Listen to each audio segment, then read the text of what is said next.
நேத்து பாத்தீங்கன்னா நேற்று இரவு வந்து இந்த பாகிஸ்தான்காரங்க என்ன பண்ணிருக்காங்க, ட்ரோன் மூலியமா வந்து நம்ம எல்லையோர நகரங்கள்ல தாக்குதல் பண்ணிருக்காங்க. நம்மள மாதிரி அவங்களும் முயற்சி பண்ணி பாத்துருக்காங்க. பண்ணி ட்ரோன் எல்லாம் விட்டுறாங்க, இந்த ராக்கெட் லான்ச்சர் அதெல்லாம் விட்டாங்களாம்.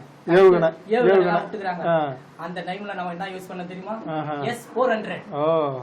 S-400 வந்து நம்ம வான்வெளியில வந்து தாக்கி அழிக்கிறதுக்காக பயன்படுத்துறோம். அது வந்து ஒரே நேரத்துல 72 இது ஏவுகணை எல்லாம் வந்து வான்வெளி தும்சம் பண்ணுமா. ஓஹோ, அத வாங்கி எங்க இருந்து வாங்கி வச்சிருக்காங்க? ரஷ்யா காரிட்ட வாங்கி. நண்பேண்டா இல்ல, நண்பன் மாதிரி நம்ம நட்பு நாடு இல்ல, ஒட்டன கூட ஓடியாமே டமால் டமால் டமால் டமால் எல்லாரும் வான்வெளியிலே தாக்கி அழிச்சிட்டாங்க. ஆமா, ஏவுகணை எட்டி கூட பார்க்க முடியல. நம்ம பக்கத்துல எல்லாம் அங்க போய் சூப்பரா வெற்றி கிடைச்சுவா. வாங்கி வச்சுக்கிறாங்க. என்ன வந்து எந்த நாட்டோட? ஓஹோ, நம்ம பக்கத்து நாடுல வந்து அவர் வச்சுக்கிட்டு பேசினாராம் பாரு பேச்சு.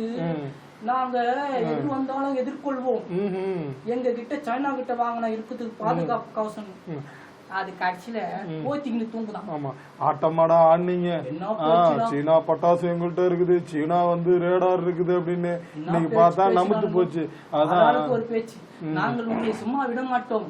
இப்ப யாரா அவங்கள விட்டா? அதுதான் இப்ப கிராமத்துல சொல்றாங்க, எங்களதெல்லாம் பாருங்க, எங்க ரேடார் எங்க வந்து ட்ரோன்லாம் பாருங்க சும்மா நாட்டு பட்டாசு மாதிரி நச்சுன்னு இருக்குது.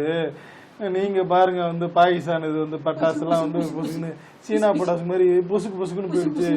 சிங்கிச்சான் வந்து மாட்டிக்கிட்டீங்களா? ஆமா, இதுல வந்து நமக்கே வம்புனா வந்து அவங்க இருப்பாங்க, எங்க ராணுவ வீரர்கள் இருப்பாங்க, நாட்டு பற்றோட அடிச்சு விரட்டுறாங்களா இல்லையா அவங்கள?